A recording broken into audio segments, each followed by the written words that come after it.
శక్తి సంపన్నుడని గళమెత్తి నిన్ను నేను గానమాడెదను. రాజుల రాజు అని రక్షణ దుర్గమని నీ కీర్తిని నేను కొనియాడెదను. గొప్ప దేవుడవని శక్తి సంపన్నుడని గళమెత్తి నిన్ను నేను గానమాడెదను. రాజుల రాజు అని రక్షణ దుర్గమని నీ కీర్తిని నేను కొనియాడెదను. హల్లెలూయా నా యేసునాథా, హల్లెలూయా నా ప్రాణనాథా, హల్లెలూయా నా యేసునాథా, హల్లెలూయా నా ప్రాణనాథా.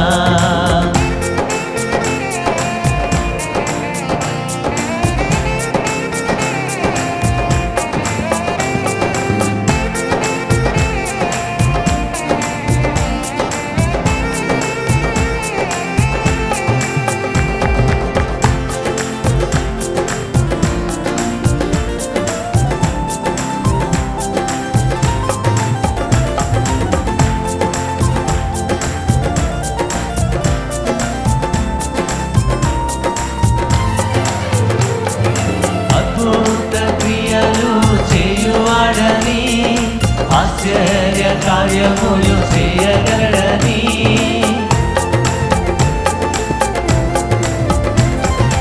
అద్భుత క్రియలు చేయువాడని ఆశ్చర్య కార్యములు చేయగలడని అద్వితీయుడవని ఆది సంభూతుడని ఆరాధించెద నిత్యము నిన్ను.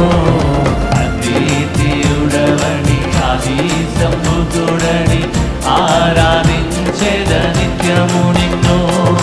హల్లెలూయా నా యేసునాథా, హల్లెలూయా నా ప్రాణనాథా, హల్లెలూయా నా యేసునాథా, హల్లెలూయా నా ప్రాణనాథా. దేవుడవని శక్తి సంపన్నుడని గళమెత్తి నిన్ను నేను గానమాడెదను. రాజుల రాజు అని రక్షణ దుర్గమని నీ కీర్తిని నేను కొనియాడెదను. గొప్ప దేవుడవని శక్తి సంపన్నుడని గళమెత్తి నిన్ను నేను గానమాడెదను. రాజుల రాజు అని రక్షణ దుర్గమని నీ కీర్తిని నేను కొనియాడెదను.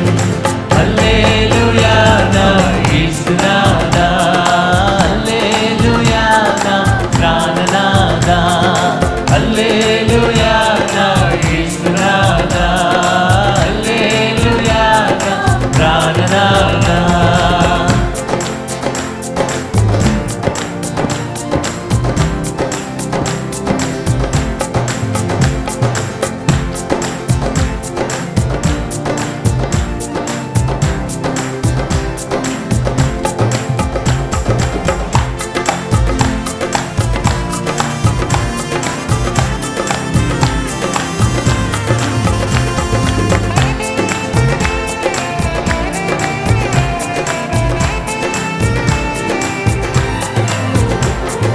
సాగరాన్ని రెండుగా చేసినావని సాతాను శక్తులను కూల్చినావని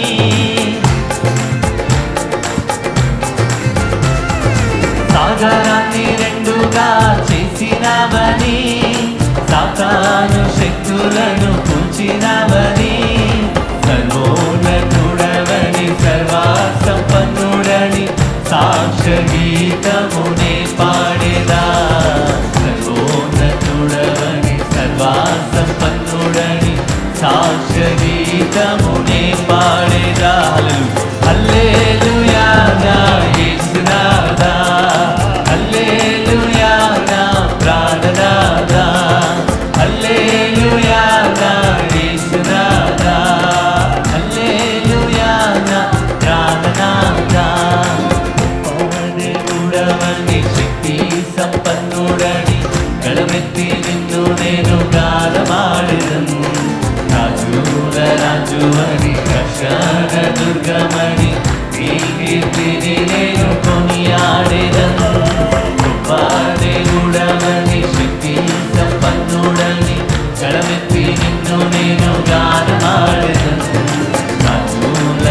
రాజువని రక్షణ దుర్గమని నీ కీర్తిని నేను కొనియాడెదను. హల్లెలూయా నా యేసునాథా, హల్లెలూయా నా ప్రాణనాథా, హల్లెలూయా నా యేసునాథా, హల్లెలూయా నా ప్రాణనాథా, హల్లెలూయా నా యేసునాథా, హల్లెలూయా నా ప్రాణనాథా.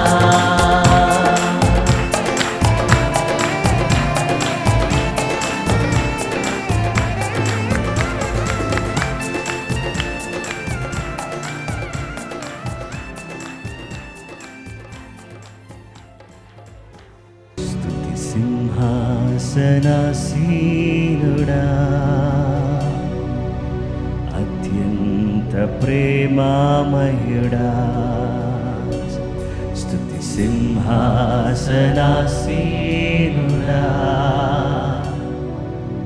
అత్యంత ప్రేమామయుడా, పరిశుద్ధుడా, పరిశుద్ధాత్ముడా, పరిశుద్ధుడా, పరిశుద్ధాత్ముడా, ఆరాధనా నీకే, ఆరాధనా నీకే, ఆరాధనా నీకే, ఆరాధనా నీకే, ఆరాధనా నీకే, ఆరాధనా నీకే, ఆరాధనా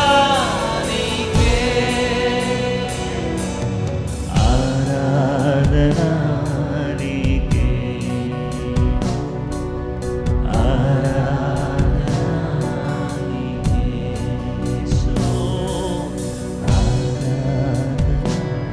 నీకే,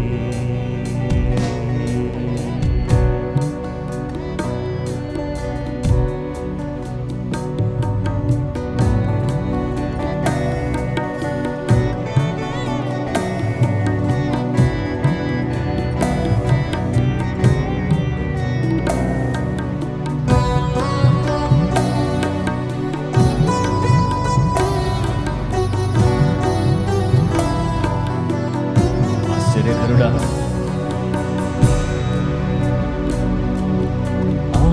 ఆశ్చర్యకరుడా, ఆలోచనకర్త, బలవంతుడగు దేవా, నిత్యుడవగు తండ్రి, ఆశ్చర్యకరుడా, ఆలోచనకర్త, బలవంతుడగు దేవా, నిత్యుడవగు తండ్రి, సమాధానకర్తయగు అధిపతి నీవే, ఆరాధనా నీకే, స్వరమెత్తి, సమాధానకర్తయగు అధిపతి నీవే, ఆరాధనా నీకే,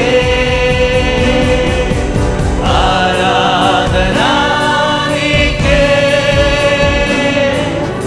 ఆరాధనా నీకే, ఆరాధనా నీకే, ఆరాధనా నీకే,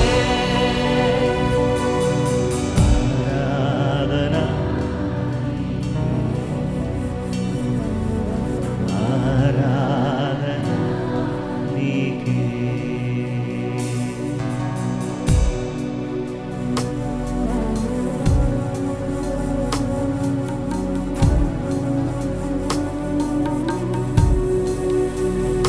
రక్షణకర్త, నిన్న నేడు ఏకరీతిగా ఉండి మారని మా దేవా, అయ్యా నీకే స్తోత్రం తండ్రి. సమీపింపరాని తేజస్సునందు వసించువాడు, అయినా సరే నువ్వు నాలో వసించడానికి ఇష్టపడిన దేవా నీకే స్తోత్రమని దేవుని స్తుతిద్దామా.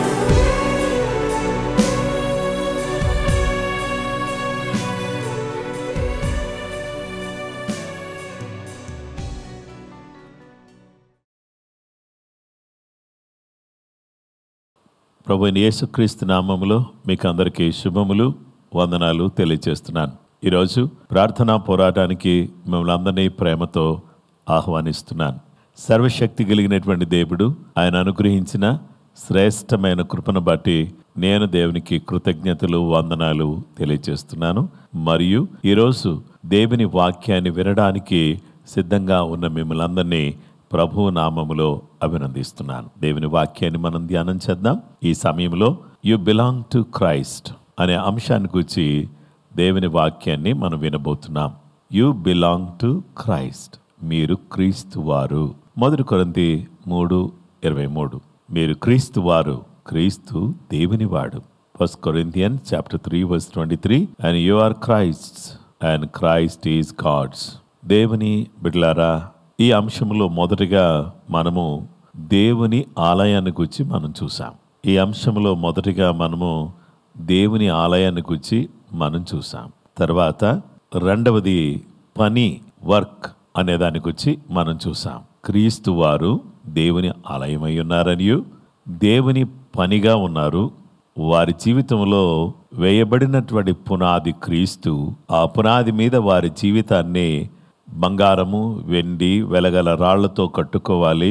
కర్ర, గడ్డి, కొయ్యకాలు అనే వాటితో మన జీవితాన్ని మనం కట్టుకోకూడదు. అలా కట్టుకుంటే నష్టం. అలాగే మొదట చెప్పినట్టుగా బంగారము, వెండి, వెలగల రాళ్లతో కట్టుకుంటే మనకు దేవుడిచ్చేటటువంటి రివార్డ్ ఏంటి అనేది మూడవదిగా మనం చూడబోతున్నాం. బహుమానము, ప్రతిఫలము అనే దాని గురించి మనం చూస్తున్నాం. 1 కొరింథీయులకు రాసిన పత్రిక 3:14 పునాది మీద ఒకడు కట్టిన పని నిలిచిన ఎడల వాడు జీతము పుచ్చుకొనును. దీన్నే ఇండియన్ రివైజ్డ్ వెర్షన్లో నేను చదువుతున్నాను. 1 Corinthians chapter 3 verse 14 అంటే దీన్ని ఇండియన్ రివైజ్డ్ వెర్షన్లో నేను చదువుతున్నాను. పునాది మీద ఎవరి పని నిలబడుతుందో అతనికి ప్రతిఫలం దొరుకుతుంది. పునాది మీద ఎవరి పని నిలబడుతుందో అతనికి ప్రతిఫలం దొరుకుతుంది అనే విషయాన్ని మనం చూస్తూ ఉన్నాం. 1 Corinthians chapter 3 verse 14 If anyone's work which he has built on it endures, he will receive a reward. దేవుని బిడ్డలమైనటువంటి మనము వారి పని నిలిస్తే వారికి ప్రతిఫలం దొరుకుతుంది, వారికి రివార్డు దక్కుతుంది అని దేవుని వాక్యం మనకు తెలియజేస్తుంది. ఇప్పుడు దైవ గ్రంథంలో మనం చూస్తే, ప్రియ సహోదరి సహోదరులారా, ప్రభు బిడ్డలమైనటువంటి మనము ప్రతిఫలాన్ని మనం చూస్తే, బహుమానాన్ని మనం చూస్తే, ఇక్కడ 300 సంవత్సరాలు హానోకు దేవునితో నడిచిన కారణం చేత దేవుడు హానోకుకి ఇచ్చిన బహుమానం ఏంటి అంటే, దేవుడు హానోకు మరణం చూడకుండా తన దగ్గరికి తీసుకుని వెళ్ళిపోయాడు. ఇక రెండవ విషయానికి వస్తే, దేవుడు తన బిడ్డలు తన యందు భయభక్తులు కలిగి నమ్మకంగా నడవడాన్ని బట్టి వారికి ఇచ్చేటటువంటి బహుమానం ఏంటి?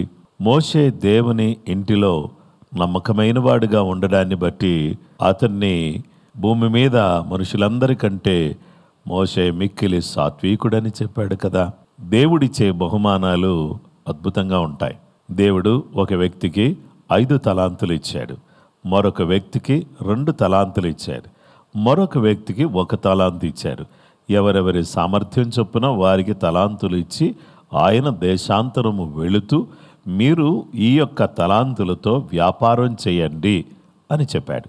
అయితే 5 తలాంతులు కలిగిన వాడు వ్యాపారం చేసి మరి 5 సంపాదించాడు. 2 తలాంతులు కలిగిన వాడు మరి 2 సంపాదించాడు. 1 తీసుకున్నవాడు ఈ యొక్క యజమాని వచ్చినప్పుడు ఒకవేళ ఇది లాస్ అయిపోతే నేను ఏమి ఇవ్వగలను అని దానిని ఏమాత్రం ఉపయోగించక, వ్యాపారం చేయక, దాన్ని ఇన్వెస్ట్ చేయకుండా దాన్ని అలాగే పాతి పెట్టాడు. అయితే యజమాని వచ్చినప్పుడు 5 తలాంతులు కలిగిన వాడు మొదటగా వచ్చి, అయ్యా నీవు నాకు 5 తలాంతులు ఇచ్చావు, నేను మరి 5 చేశాను అని అన్నప్పుడు, బడా నమ్మకమైన మంచి దాసుడా, ఈ కొంచెంలో నీవు నమ్మకంగా ఉన్నావు, నిన్ను 10 పట్టణాల మీద అధికారినిగా చేస్తున్నాను అని ప్రభు చెప్పాడు. అంటే బహుమానం. నమ్మకంగా పనిచేసే వారికి దీవెనలు మెండుగా కలుగుతాయి.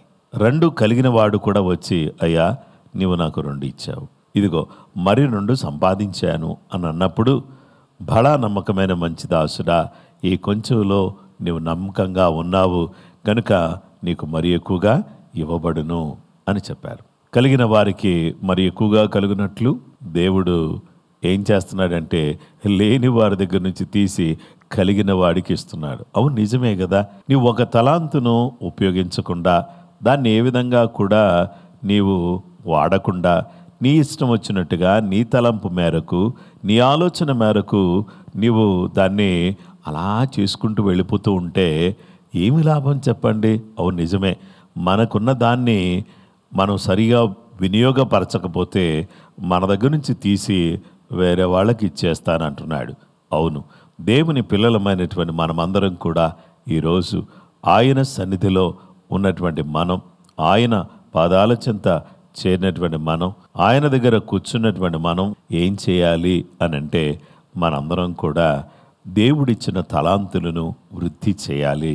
చూశారు, ఇక్కడ నమ్మకమైనటువంటి వారికి దేవుడు ప్రతిఫలము బహుమానము ఇస్తున్నాడు. ఎవరైతే చక్కగా పని చేస్తారో ఆ పనిని బట్టి వారికి ప్రతిఫలం దొరుకుతుంది అని చెప్పాడు. అలాగే నమ్మకంగా వృద్ధి చేసినటువంటి వారికి ప్రతిఫలాన్ని దేవుడు ఇస్తూ వచ్చాడు. హానోకుకు, మోషేకు దేవుడు ప్రతిఫలం ఇస్తూ వచ్చినట్టుగానే ఈరోజు నమ్మకంగా తలాంతులను ఉపయోగిస్తే దేవుడు నిశ్చయంగా మనకు ప్రతిఫలాన్ని దయచేసే దేవుడుగా ఆయన మనకు కనబడుతున్నాడు. గనుక దేవుని బిడ్డలమైనటువంటి మనమందరం కూడా ఆయన సన్నిధిలో ఆయన పాదాల చెంత ఉన్నటువంటి మనం, దేవుడు ప్రతి వ్యక్తికి కూడా ఒక బాధ్యతను అప్పగించాడు. ఆ బాధ్యత గొప్ప ఆదేశం ద్వారా దేవుడు తన ప్రజలకు తెలియపరిచాడు. ఆ ఆదేశం ఏంటి? మత్తయి సువార్త 28వ అధ్యాయం 19-20 వచనాలు. కాబట్టి మీరు వెళ్ళి సమస్త జనులను శిష్యులనుగా చేయుడి, తండ్రి యొక్కయు కుమారుని యొక్కయు పరిశుద్ధాత్మ యొక్కయు నామములోనికి వారికి బాప్తిస్మం ఇచ్చుచు నేను మీకు ఏ సంగతులను ఆజ్ఞాపించుతునో వాటినన్నింటినీ గైకొనవలనని వారికి బోధించుడి. ఇదిగో నేను యుగ సమాప్తి వరకు సదాకాలము మీతో కూడా ఉన్నానని వారితో చెప్పాను. దేవుని బిడ్డలారా, పరిశుద్ధ గ్రంథములో మనం చూస్తే దేవుడిచ్చిన ఈ ఆదేశంలో మీరు వెళ్ళండి అన్నాడు. మీరు వెళ్ళండి, సమస్త జనులను శిష్యులుగా చేయండి, తండ్రి యొక్కయు కుమారుని యొక్కయు పరిశుద్ధాత్మ యొక్క నామమైన ప్రభువైన యేసు క్రీస్తు నామములోనికి వారికి బాప్తిస్మం ఇవ్వండి. బాప్తిస్మం ఇచ్చుచు నేను మీకే సంగతులను బోధించానో వాటన్నిటినీ గైకొనవలెనని వారికి తెలియచేయండి అని చెప్పాడు. అవును, నిజమే. దేవుడి యొక్క సమాప్తి వరకు కూడా మీతో కూడా ఉంటానని వాగ్దానం చేశాడు. దేవుని బిడ్డలారా, మనము వెళ్ళి అనేక మందిని శిష్యులనుగా చేయవలసిన గురుతర బాధ్యత దేవుడు ప్రతి విశ్వాసి మీద ఉంచాడు. అయితే ఎప్పుడైతే ఈ పని మనం చేస్తామో అప్పుడు దేవుడు ఏం చేస్తాడంటే మనల్ని, మన కుటుంబాలను ఆశీర్వదించే దేవుడుగా ఆయన మనకు కనబడుతున్నాడు. ప్రకటన గ్రంథం 3వ అధ్యాయం 10-12 వచనాలు మనం చూద్దాం. నీవు నా ఓర్పు విషయమైన వాక్యమును గైకొంటివి గనుక భూనివాసులను శోధించుటకు భూలోకమంతటి మీదకి రాబో శోధన కాలములో నేనును నిన్ను కాపాడెదను. నేను త్వరగా వచ్చుచున్నాను. ఎవడను నా కిరీటమును అపహరింపకుండానట్లు నీ కలిగిన దాన్ని గట్టిగా పట్టుకొనుము. జయించు వానిని నా దేవుని ఆలయములో ఒక స్తంభముగా చేసేదను. అందులో నుండి వాడికి మీదట ఎన్నటికి వెలుపలికి పోడు. మరియు నా దేవుని పేరును పరలోకములో నా దేవుని యొద్ద నుండి దిగి వచ్చుచున్న నూతనమైన యెరూషలేమును, నా దేవుని పట్టణపు పేరును, నా క్రొత్త పేరును వాని మీద వ్రాసేదను. నా పేరు, నా క్రొత్త పేరు ఆ వ్యక్తి మీద నేను రాస్తాను. నా దేవుని ఆలయంలో వారిని ఒక స్తంభంగా చేస్తాను అని చెప్పి దేవుడు తన వాక్యం ద్వారా మనతో మాట్లాడుచున్నాడు. చూసారా, దేవుడు పని చేసే వారికి వెండి బంగారము వెలగల రాళ్లతో కట్టుకున్న వారికి ప్రతిఫలం ఇస్తాడు. దేవునితో నడిచిన హానోకుకు పరలోక రాజ్య ప్రాప్తిని దయచేశాడు.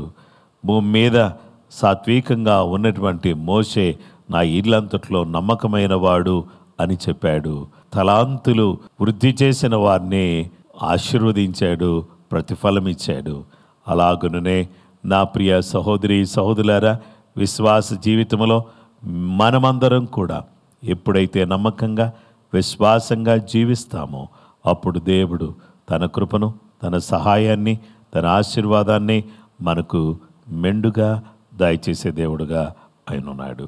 ఆ కృపగల దేవుడు తన కృపను, తన సహాయాన్ని, తన ఆశీర్వాదాన్ని మనకు దయచేయనట్లుగా మనమందరం కూడా దేవుని సముఖములో, దేవుని ఎదుట నమ్మకంగా పనిచేస్తూ దేవుడిచ్చే ప్రతిఫలాన్ని పొందేవారిగా మనమందరం కూడా ఉండినట్లు దేవుని కృప మనందరికీ అనుగ్రహించబడాలని నేను కోరుతున్నాను. ఈరోజు నమ్మకమైన వారిగా దేవుడు అనుగ్రహించే ప్రతిఫలాన్ని పొందాలని దేవుడు తన వాక్యం ద్వారా మనతో మాట్లాడుచున్నాడు. ఏ విధంగా నీవు ఈ యొక్క బహుమానాన్ని నువ్వు పొందుకోగలుగుతున్నావు? అలాగుననే నీ యొక్క విశ్వాస్యతకు తప్పకుండా దేవుడు నీకు బహుమానమిస్తాడు. నీ విధేయతకు దేవుడు నీకు బహుమానమిస్తాడు. అలాగుననే నీ యొక్క పనికి కూడా దేవుడు బహుమానమిస్తాడు. పనికి, నమ్మకత్వానికి, విధేయతకు తప్పకుండా ప్రతిఫలం ఇచ్చే గొప్ప దేవుడుగా ఆయన ఉన్నాడు. మనం ఎవరి వారము? క్రీస్తు వారము. దేవునికి స్తోత్రం. You belong to Christ. మీరు క్రీస్తు వారు. క్రీస్తు వారుగా ఉన్నటువంటి మనము దేవుని ఆలయముగా, దేవుని సన్నిధిని కలిగి, దేవుణ్ణే కలిగినటువంటి వారిగా జీవిస్తూ మంచిగా వెండి బంగారము వెలగల రాళ్లతో పనిచేస్తూ మన జీవితాన్ని కట్టుకుంటూ దేవుడు అనుగ్రహించే గొప్ప బహుమానాన్ని, రివార్డ్ని మనం పొందుకునేటటువంటి వారిగా ఈ లోకంలో మనం అందరం కూడా జీవించాలని దేవుడు తెలియపరుస్తున్నాడు. ఆ విధంగా కృపగల దేవుడు మనందరికీ సహాయం చేయాలని మనం ప్రార్థన చేద్దాం. దేవుడు ఈ మాటలు మన కొరకు దీవించును కాక. ఈ ఉదయకాలం దేవుని ఆశీర్వాదం, దేవుని దీవెన మన మీదకి మెండుగా, నిండుగా దేవుడు తీసుకొచ్చేటట్టుగా మనం ప్రార్థన చేసుకుందాం. మా పరలోకపు తండ్రి, భూమి ఆకాశములను సృజించిన గొప్ప దేవ, నీ వాక్యం ఎంత గొప్పది. మీరు క్రీస్తు వారు, క్రీస్తు దేవుని వాడు అనే ఈ చక్కటి మాట చదువుకుని 3 రోజులు నీ వాక్యాన్ని చక్కగా ధ్యానించటానికి మాకు సహాయం చేశారు. క్రీస్తు వారిగా ఉన్న మేము నీ ఆలయముగాను, అలాగే చక్కగా కట్టబడి నీకు నివాస యోగ్యమైన పనిగాను, నీ ద్వారా మెప్పు పొంది, ఘనత పొంది, ఆశీర్వాదం పొంది, బహుమానం పొందేటటువంటి వారిగా మీరు మమ్మలను మార్చినందుకు నీకు స్తోత్రం. మా జీవితంలో నమ్మకత్వం, విధేయత, ఆత్మీయ జీవితం మా అందరికీ దయచేయండి. నీతో నడిచినటువంటి హానోకు వలె, నీ ఇంటిలో నమ్మకమైన మోషే వలె, తలాంతును వృద్ధి చేసుకున్న, తలాంతును పొందిన వారి వలె దేవా, నీ అడుగుజాడలో నడుస్తూ నమ్మకమైన వారిగా నీ రాకడలో నిలుచుటకు సహాయం చేయండి. అవిధేయతను మాలోంచి తీసివేయండి. సరైన రీతిలో మమ్మల్ని మేము కట్టుకోవడానికి సహాయం చేయండి. మా బ్రతుకులను మార్చి నీకు పరిపూర్ణ విధేయత చూయించిన వారమై మేము నీ వారుగా ఈ లోకములో, నిన్ను పోలిన వారిగా ఈ లోకములో జీవించడానికి కృప మా అందరికీ అనుగ్రహించండి. లోకములో ఉన్నటువంటి సమస్యలు, లోక ఆశలు, లోక ఇచ్చలు మమ్మల్ని ఏలుబడి చేయకుండా నిన్ను పోలిన వారిగా జీవించి నీ ద్వారా వచ్చే ఇహపరలోక సంబంధమైన ఆశీర్వాదాలతో, బహుమానాలతో నింపబడి నీ కొరకు బ్రతుకునకు సహాయం చేయమని, మీరు ఇచ్చే జీవ కిరీటాన్ని, మీరు ఇచ్చే నీత కిరీటాన్ని, మీరు ఇచ్చేటటువంటి అతిశయ కిరీటాన్ని పొందిన వారమై ఆనందంతో, సంతోషంతో నీ అడుగుజాడల్లో నడుచుటకు కావలసిన శక్తి సామర్థ్యాలు మా అందరికీ దయచేయండి. బలహీనులను యేసు నామములో ఇప్పుడే బలపరచండి. ఎవరికి ఏ విధమైన ఆర్థిక ఇబ్బందులున్నా, కుటుంబ సమస్యలున్నా, శోధనలున్నా వాటన్నిటినీ దూరం చేసి నెమ్మది ప్రసాదించి దయ చూపించమని యేసుక్రీస్తు ఘనమైన పరిశుద్ధ నామములో ప్రార్థన చేసి వేడుకొనుచున్నాం మా పరలోకపు తండ్రి. ఆమేన్. క్రీస్తునందు ప్రియమైన సహోదరి సహోదరులారా, ఇంతవరకు దేవుని వాక్యాన్ని మీతో పంచుకునే అవకాశాన్ని దేవుడు నాకు దయచేశాడు. అలాగే మీరు కూడా దీంట్లో పాలు పంపులు పొందే అవకాశాన్ని దేవుడిచ్చాడు. ఈ యొక్క కార్యక్రమాన్ని లైక్ చేయండి, షేర్ చేయండి. అనేక మందికి మీరు కూడా దీవెనకరంగా మార్చబడండి. కృప మీ అందరికీ తోడైయునుగాక. అందరికీ praise the Lord. May God bless you.